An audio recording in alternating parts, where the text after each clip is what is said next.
Hi friends, welcome back on our YouTube channel. This is the next lecture of microwave electronics in which today we are going to discuss about rectangular cavity resonator. We have already discussed about rectangular waveguide. Now this is rectangular cavity resonator. So what is rectangular cavity resonator? Now, rectangular cavity resonator. So, this is our rectangular cavity resonator. A rectangular cavity resonator is a piece of rectangular waveguide of dimension A, B and C. So, actually, rectangular cavity resonator is a piece of rectangular waveguide. अब rectangular waveguide हमने पढ़ा हुआ है. सो rectangular waveguide का जो हमारा एक piece है जिसका dimension a b and c है, this is known as rectangular cavity resonator. So rectangular cavity resonator is actually a piece of rectangular waveguide.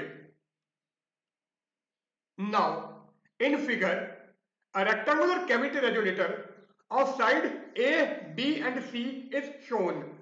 So this is our rectangular cavity resonator.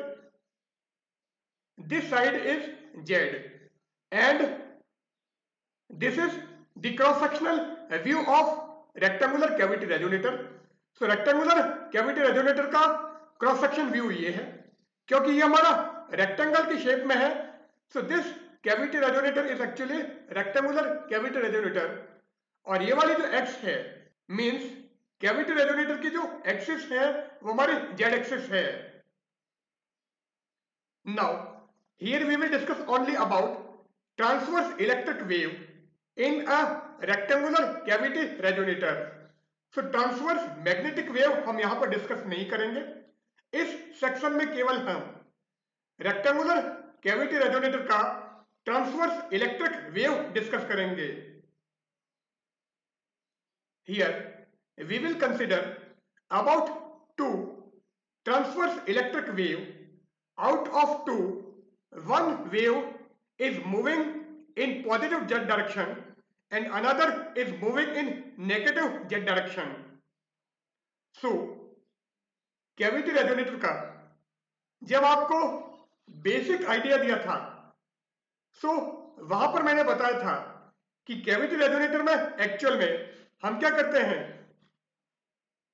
इसका and face हम close कर देते हैं. सो एक wave आपकी यहां से जा रही है और ये वेव इस बाउंड्री से वापस रिफ्लेक्ट होकर आएगी. So this is incident wave and this is reflected wave. और जब ये दोनों वेव सुपरपोज होंगी then we get standing waves. So here we are considering about two transverse electric wave. और ये जो दो ट्रांसवर्स इलेक्ट्रिक वेव हैं इनमें से one is moving along positive Z direction and another is moving in negative Z direction. So अगर हमारी ये जेड डायरेक्शन है तो एक वेव हमारी इस डायरेक्शन में जा रही है और एक वेव हमारी इस डायरेक्शन में मूव कर रही है.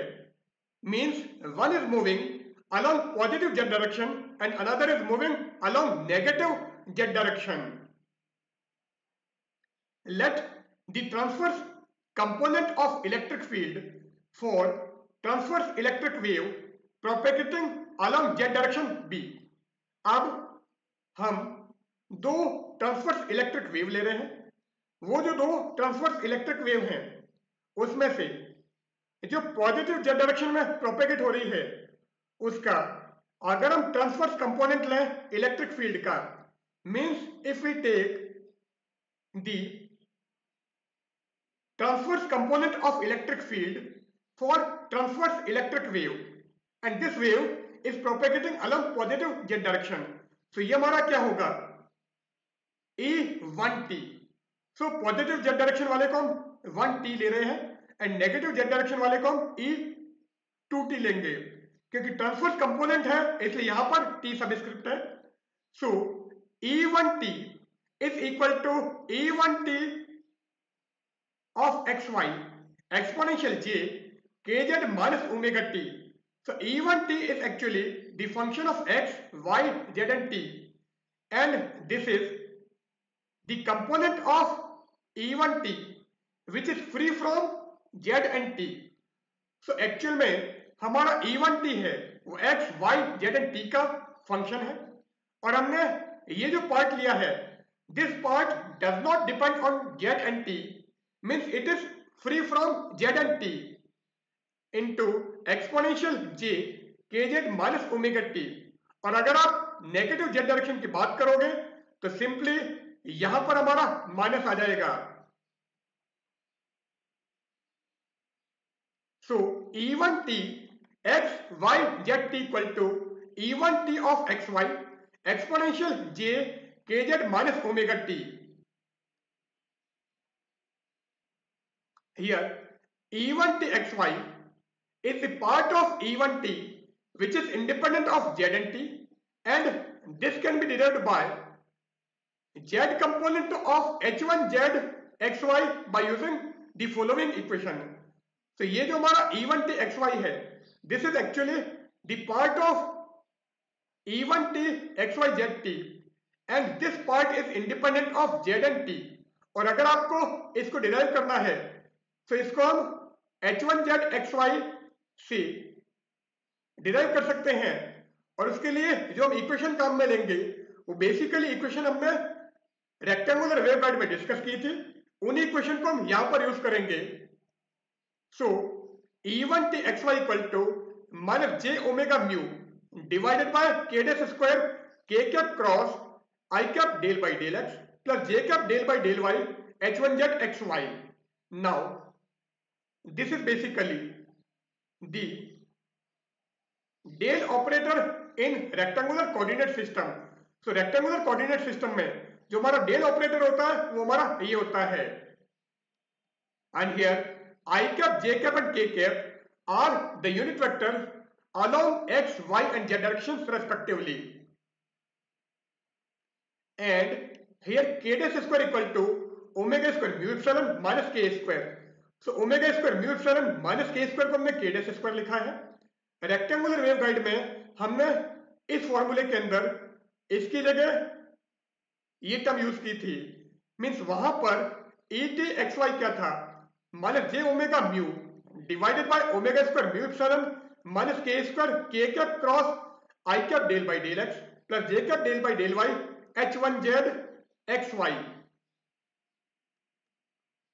The value of h1z xy can be obtained by using, so यहां पर इस इक्वेशन में हमको h1z xy की रिक्वायरमेंट है, और इस h1z xy की वैल्यू अगर हमको निकालनी है तो उसके लिए हम जो इक्वेशन यूज करेंगे that is del 2 by del x2 plus del 2 by del y2 h1z xy plus k dash square h1z xy equal to 0.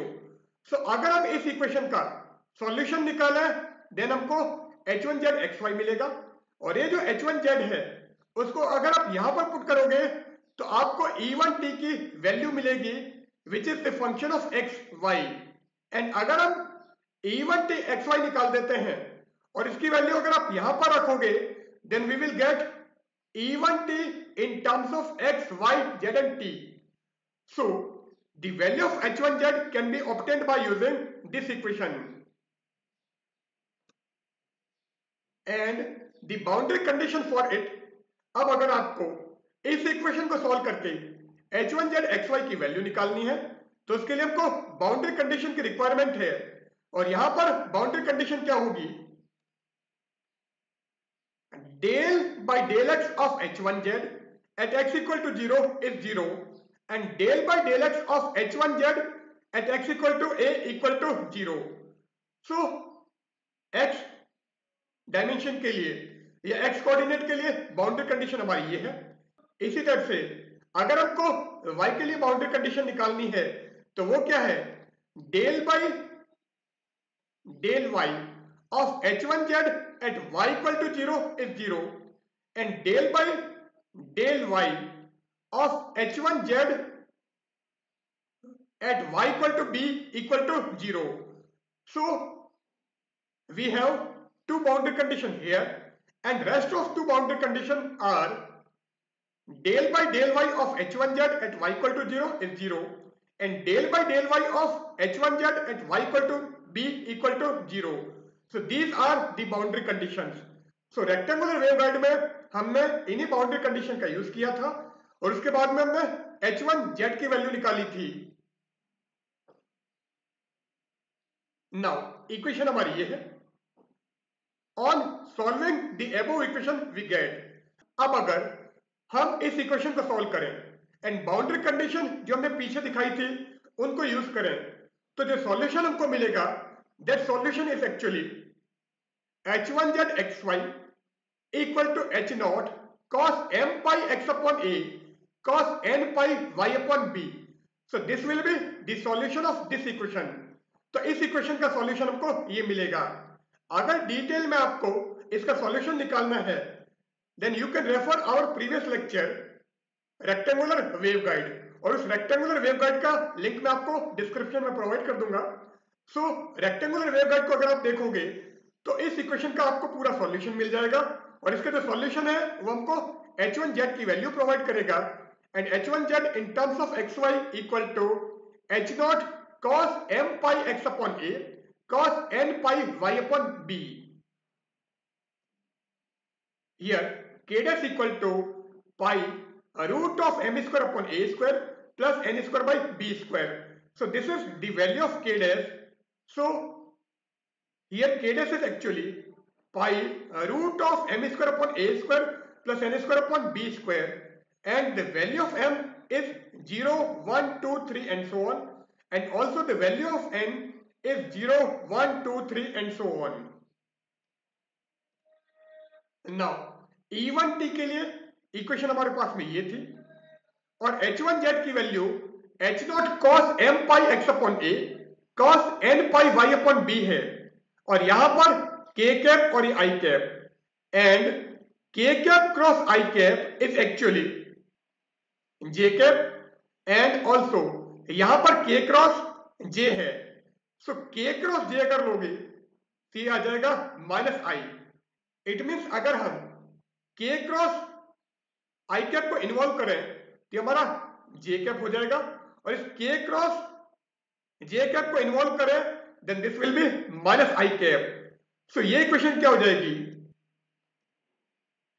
E1t in terms of xy is equal to -j omega mu upon k dash square j cap del by del x minus I cap del by del y h naught cos m pi x upon a cos n pi y upon b. So इस h1z की जगह हमने ये value put कर दी, and k cap cross I cap हमारा j cap एंड k cap क्रॉस j cap हमारा माइनस I cap हो गया है. So we get this equation, and अगर हम इसको अंदर लें, सो पहले तो h नॉट को आप यहां पर ले जाओ क्योंकि कांस्टेंट है. अब इसको आप अंदर लेके आओगे, so j cap del by del x of cos m pi x upon a cos n pi y upon b. So cos n pi y upon b हमारे लिए कांस्टेंट होगा, j कैप कांस्टेंट, और अगर आप cos m pi x upon a का differential करोगे then this will be minus sine m pi x upon a, and ये जो नेगेटिव साइन था इस नेगेटिव को मैंने अंदर इन्वॉल्व कर दिया है. सो यहां से हमको क्या मिलेगा, minus sine m pi x upon a cos n pi y upon b already है, और साथ में यहां से और हमको मिलेगा m pi अपॉन a, और ये जो नेगेटिव है इस नेगेटिव के साथ अगर मैं इन्वॉल्व कर दूं तो ये जो पॉजिटिव हो जाएगा. So here we get j cap m pi by a cos n pi y upon b sin m pi x upon a. So अगर हम इसको इसके साथ में इन्वॉल्व करेंगे तो हमको ये मिल जाएगा. नाउ अगर हम इसको यहां पर लें, so del by del y of cos m pi x upon a cos n pi y upon b. सो ये इक्वेशन हमारी इस फॉर्म में चेंज हो जाएगी.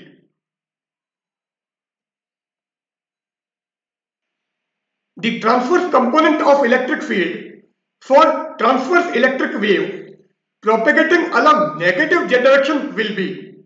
अब हमने अभी पॉजिटिव z डायरेक्शन में जो ट्रांसवर्स इलेक्ट्रिक वेव प्रोपेगेट हो रही थी उसका transverse component of electric field निकाला था।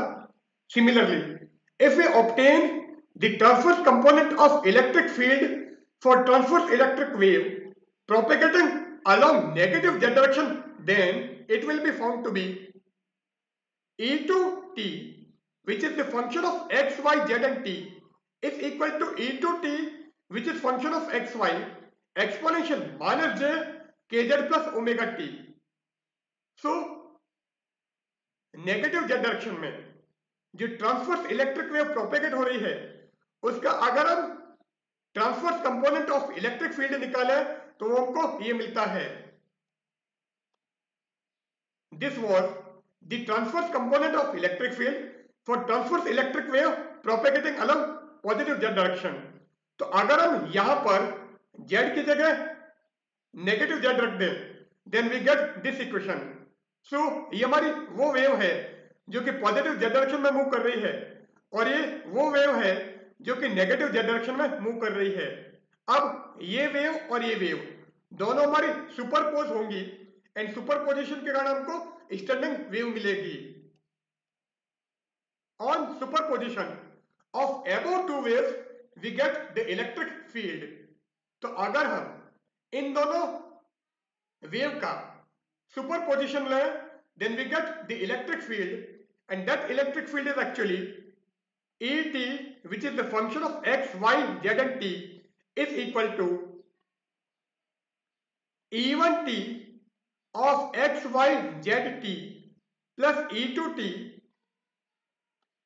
x, y, z, t। so हम इन दोनों वेव को ऐड कर देते हैं। Et equal to E1t plus E2t। Now E1t is this one and E2t हमारा ये है। तो अगर हम दोनों को ऐड करें तो यहां पर हमको क्या मिल रहा है एक्सपोनेंशियल माइनस जे के जेड इंटू एक्सपोनेंशियल माइनस जे ओमेगा टी और यहां पर क्या मिल रहा है एक्सपोनेंशियल जे के Z into exponential minus J omega T. It means in दोनों से एक्सपोनेंशियल माइनस जे ओमेगा टी हमारा कॉमन आ जाएगा और ब्रैकेट में क्या बचेगा E1t of xy into exponential j kz plus E2t of xy into exponential minus j kz।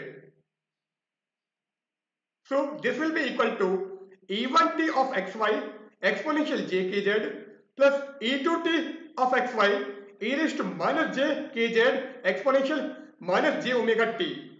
Now we apply boundary condition। So since the tangential component of electric field intensity vanishes at the bounding surface of the cavity, so cavity की जो हमारी bounding surface है वहां पर electric field intensity का tangential component हमारा vanish होता है, जीरो होता है। It means Et of x, y, z, t at z equal to 0 is 0 and Et of x, y, z, t at z equal to c equal to 0। So tangential component of electric field vanishes at the bounding surface of cavity। So cavity की boundary पर electric field का tangential component vanish है। So Et of x, y, z, t at z equal to 0 is 0 and Et of x, y, z, t at z equal to c is 0। तो हम क्या करते हैं यहां पर बाउंड्री कंडीशन अप्लाई करेंगे। तो पहले हम ये वाली बाउंड्री कंडीशन अप्लाई करते हैं। सो इक्वेशन हमने ये निकाली थी। Now on applying boundary condition, अब बाउंड्री कंडीशन क्या है Et of x, y, z, t at z equal to 0 is 0। तो आप क्या करोगे इस इक्वेशन में इसको जीरो कर दो और साथ में z को जीरो करो। तो z को जैसे ही जीरो करोगे e रेज़ टू 0 1 हो जाएगा और ये भी हमारा 1 हो जाएगा। इट मीन्स हमको क्या मिलेगा 0 equal to E1t of xy into exponential j kz plus E2t of xy into exponential minus j omega t। So this will be equal to E1t of xy exponential j kz plus E2t of xy into exponential minus j omega t। Now plus e two t of x y into exponential minus J omega T. So 0 equal to e one t of x y plus e two t of x y exponential j omega t. और आप इसको zero के नीचे ले जाओ, क्योंकि या तो हमारा ये जीरो होगा या फिर ये जीरो होगा, और ये हमारी कोई फाइनाइट वैल्यू होगी जो जीरो नहीं हो सकती है. It means if exponential minus J omega t is not zero, then definitely e1t xy plus e2t xy equal to 0. So e2t xy is equal to minus e1t xy. So ये factor हमारा zero हो गया. It means e2t of xy is equal to negative e1t of xy.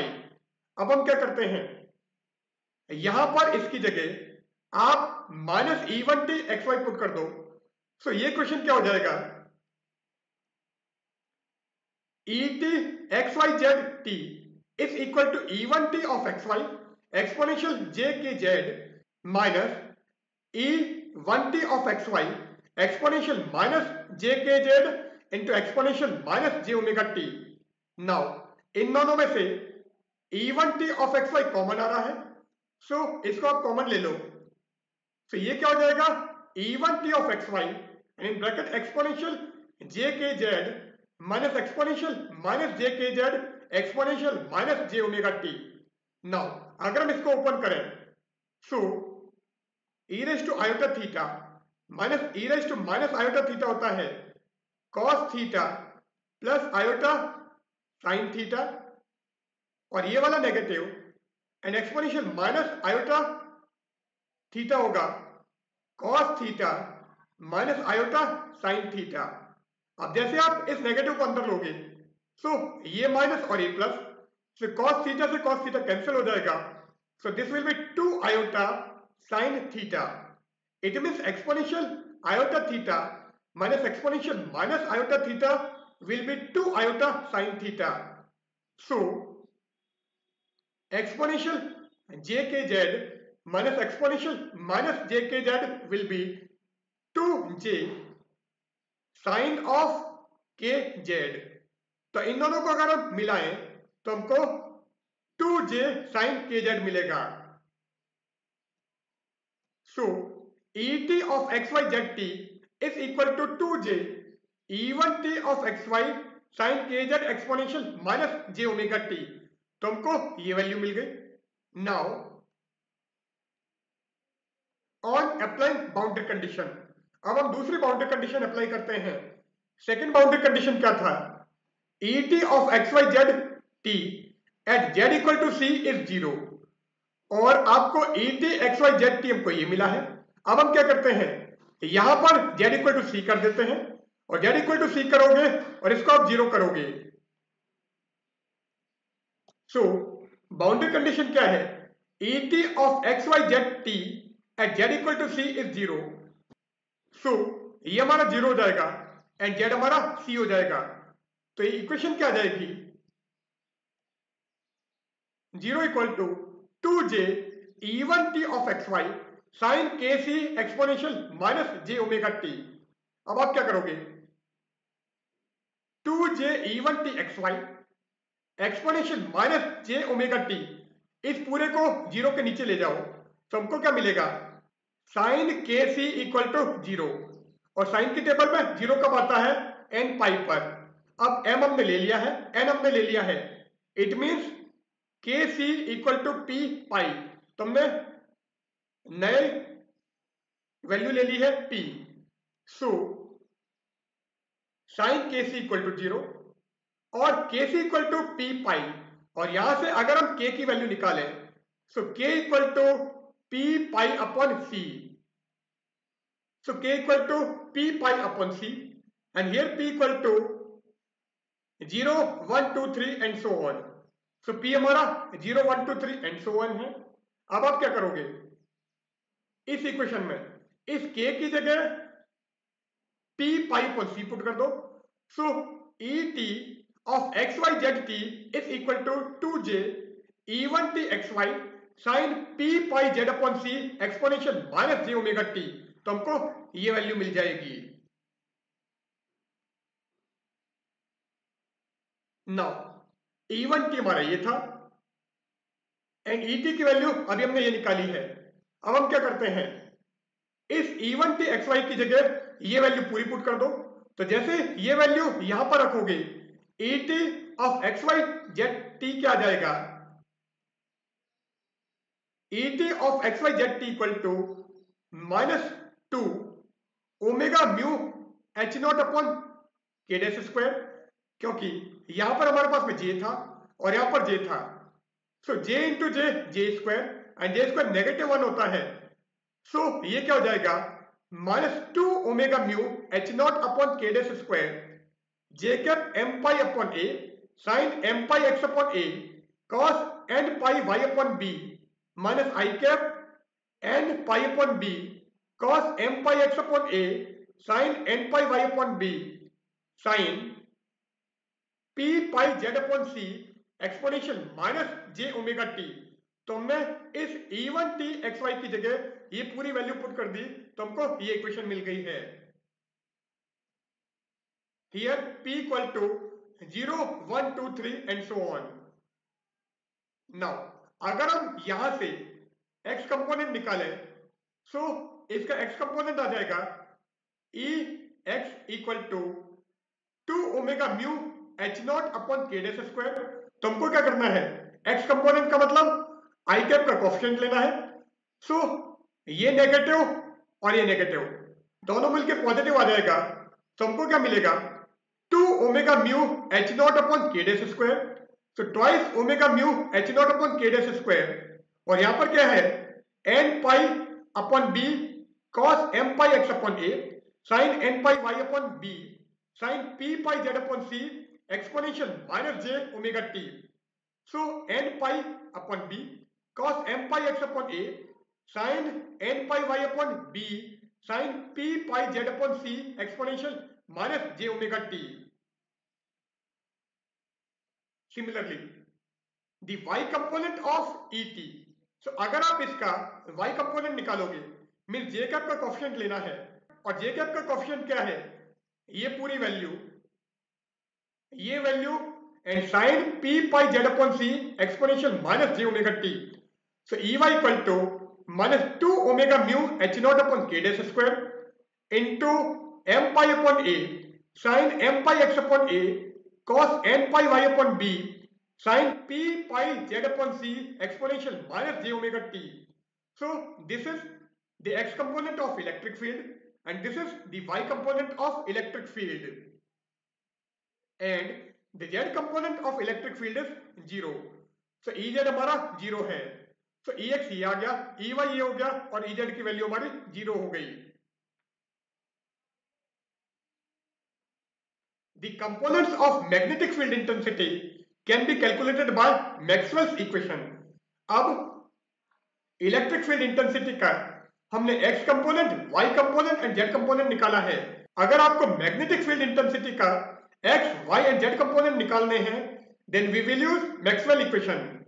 Now from Maxwell third equation, अब Maxwell third equation क्या है, del cross E equal to minus delta b by delta t and b equal to mu h होता है, तो del cross E equal to minus mu delta h upon delta t. So del cross E equal to minus mu delta by delta t of h. Now h की value को निकालनी है, Ex, Ey and Ez की value को पता है। अब अगर हम इस इक्वेशन को सॉल्व करें, तो ये क्या आएगा, यहां पर डेल क्रॉस E है, सो डेल क्रॉस E की वैल्यू निकालते टाइम हम इसको डिटरमिनेंट में रखेंगे। सो ये क्या हो जाएगा, Ez हमारा X Y Z and t equal to 0 था, अब Ez 0 है, जबकि Ex एंड Ey हमारा एग्जिस्ट करता है।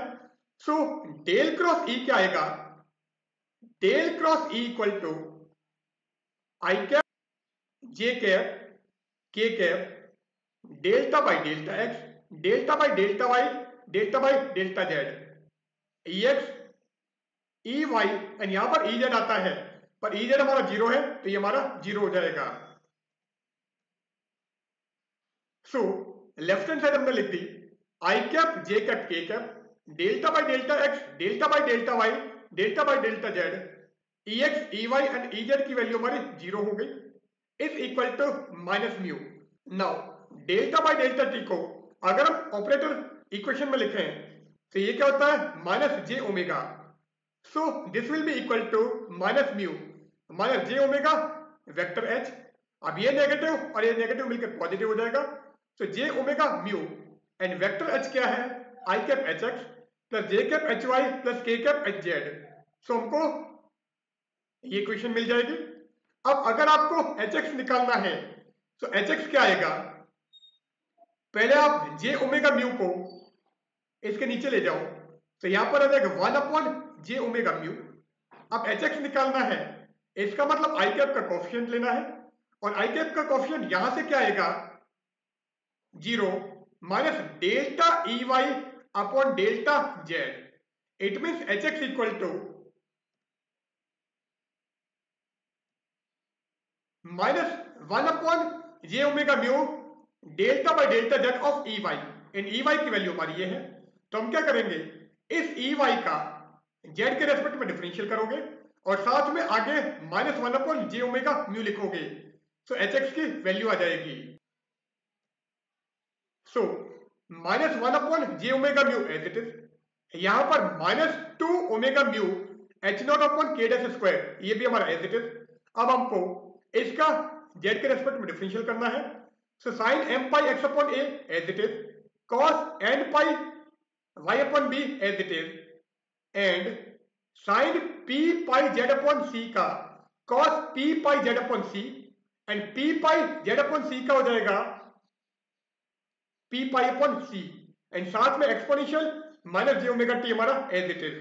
अब क्या होगा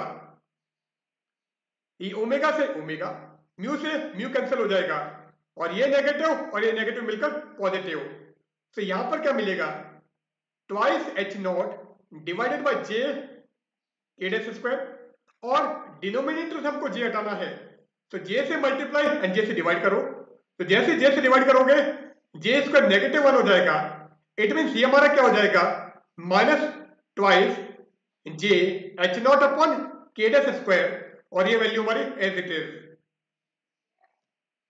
सो H x equal to minus 2 J H not upon के dash square into M pi upon A into P pi by C sine M pi x upon A cos N pi Y upon B cos P pi Z upon C exponential minus J omega T.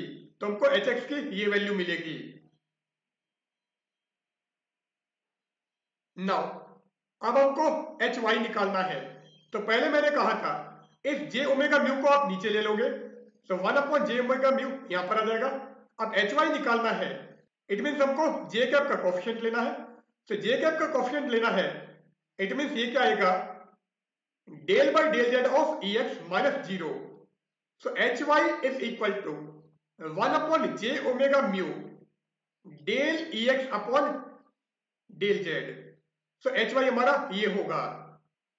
Now E x हमारा ये है and H Y अभी मैंने बताया था 1 जे omega mu del by del Z of E X. तो हमको इसका जेड के रेस्पेक्ट में डिफरेंशियल करना है। So 1 J omega mu as it is, ये value as it is. Simply आपको इसका डिफरेंशियल करना है विद रेस्पेक्ट टू जेड और ये भी हमारा एज इट इज होगा और इसका डिफरेंशियल क्या आएगा cos p pi z upon C into P pi upon C. So H Y की वैल्यू क्या आ जाएगी H Y equal to 1 J omega mu जो कि ये है और 2 omega mu H not upon के डैश स्क्वायर जो हमने यहां पर लिख दिया। Now N pi upon B cos M pi x upon A sine N pi Y upon B ये पूरा एज इट इज। अब सिंपली हम sine P pi Z upon C का डिफरेंशियल करेंगे। So cos P pi Z upon C and P pi Z upon C का हो जाएगा P pi upon सी और ये भी value as it is.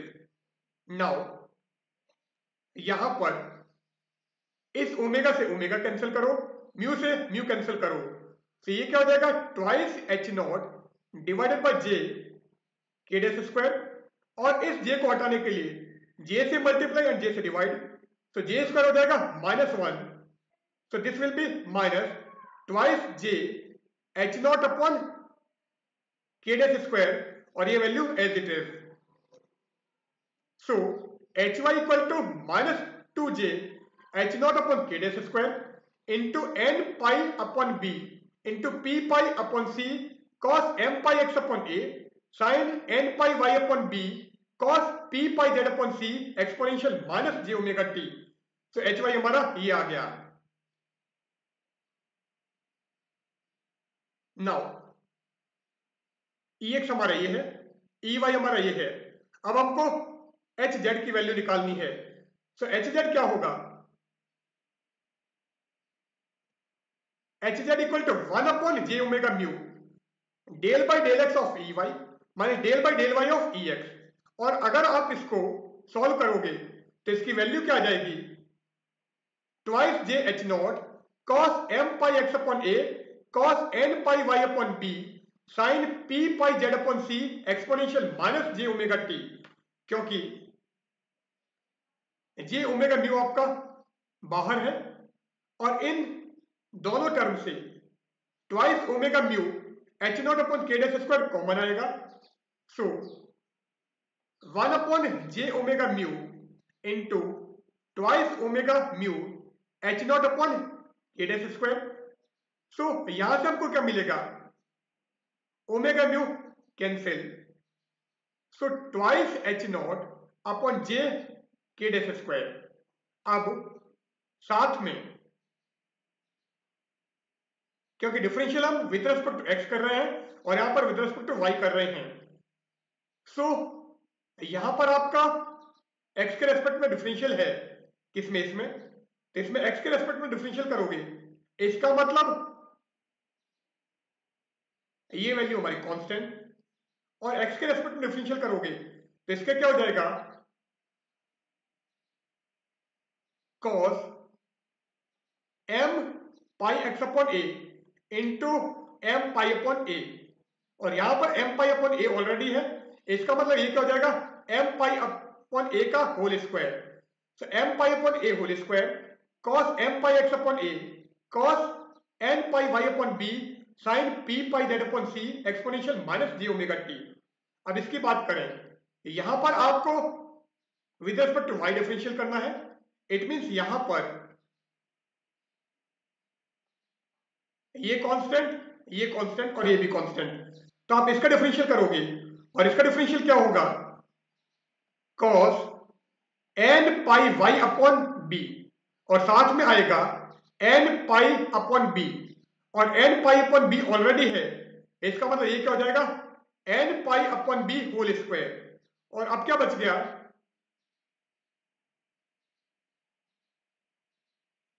cos n pi y upon b cos m pi x upon a sin p pi z upon c exponential minus j omega t. इसका मतलब दोनों के अंदर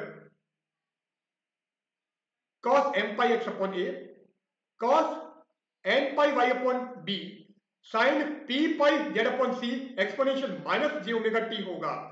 सो cos m pi x upon a cos n pi y upon b sin p pi z upon c exponential minus j omega t. और यहां पर आपके पास में n pi upon b whole square और यहां पर m pi upon a whole square, और साथ में ये नेगेटिव है इसलिए प्लस हो जाएगा. इसका मतलब ब्रैकेट में हमारे पास में क्या है? n pi upon b whole square plus m pi upon a whole square, और ये हमारा क्या होता है? k dash square. So k dash square से k डैश स्क्वायर कैंसिल हो जाएगा. तो ये हमारे पास में सिंपली बचेगा twice H not upon j, और दोनों से हमको नेगेटिव मिलेगा. सो ये हमारा minus twice H not upon J K dash square होगा. अब जे से मल्टीप्लाई जे से डिवाइड करोगे तो हो जाएगा j square minus 1. So this will be twice J H naught cos M pi x upon A cos N pi Y upon B sine P pi Z upon C exponential minus J omega T. तो हमको ये value मिल जाएगी. Now k dash square equal to omega square mu epsilon minus k square है. K dash equal to pi root of n square upon a square plus n square upon b square है and k की value p pi upon c. तो आप के dash and k की value यहां पर रख दो। तो यहां पर के डैश की जगह pi root of m square upon a square plus n square upon b square, यहां पर के की जगह पी पाई अपॉन सी रखोगे तो ये क्या हो जाएगा,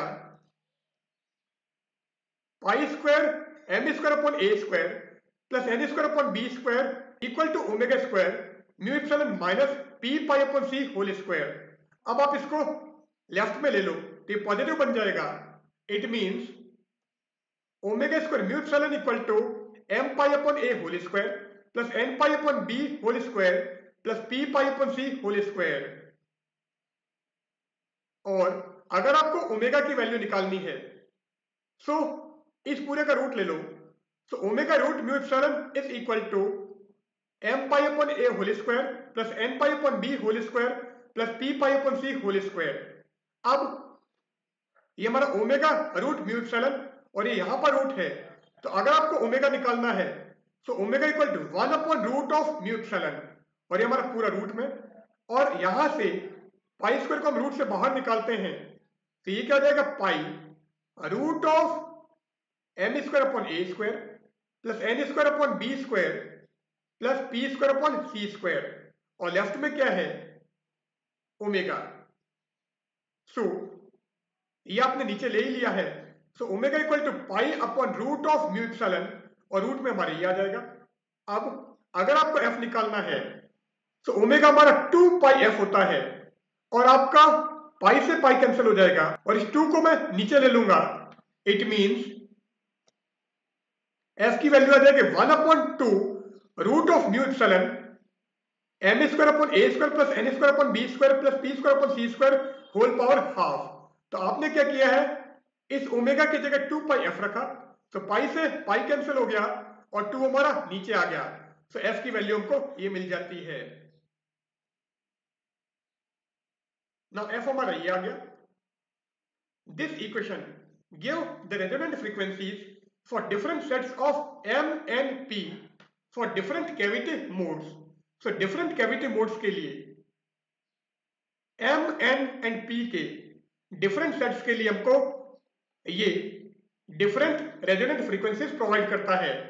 तो ये जो रेजोनेंट फ्रीक्वेंसी है ये हमारे एम एन एंड पी पर डिपेंड करेगा। For different cavity modes we can obtain the different resonant frequencies for different sets of m n and p by using this formula. If two or more independent cavity modes have the same resonant frequencies, then it is known as degenerate frequencies. अब अगर m and p की different values हैं पर resonant frequency की value हमारी same है, then that resonant frequencies are known as degenerate frequencies. So if two or more independent cavity modes have the same resonant frequencies, then it is known as degenerate frequencies. So, degenerate frequencies are the frequencies which we obtain by using different sets of M, N and P, but the resonant frequencies are same.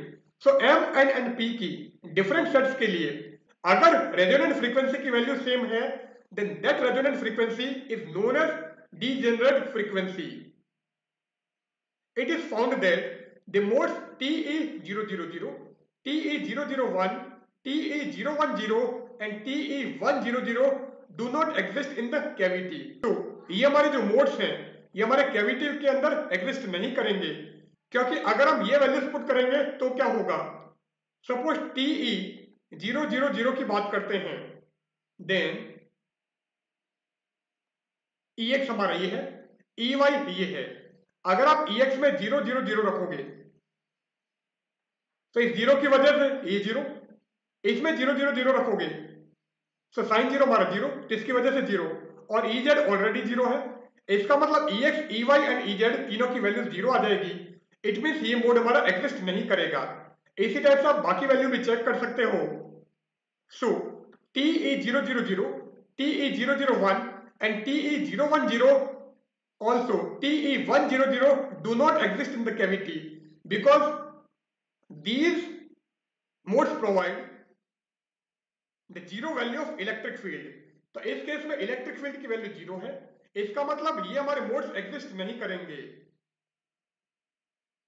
The lowest modes which are possible in transverse electric mode are TE101, TE011, etc. So lowest mode जो हमारे transverse electric mode में exist करेंगे, जिनको हम dominant mode कहते हैं, वो mode हमारे TE101, TE011 और दूसरी वैल्यूज हैं.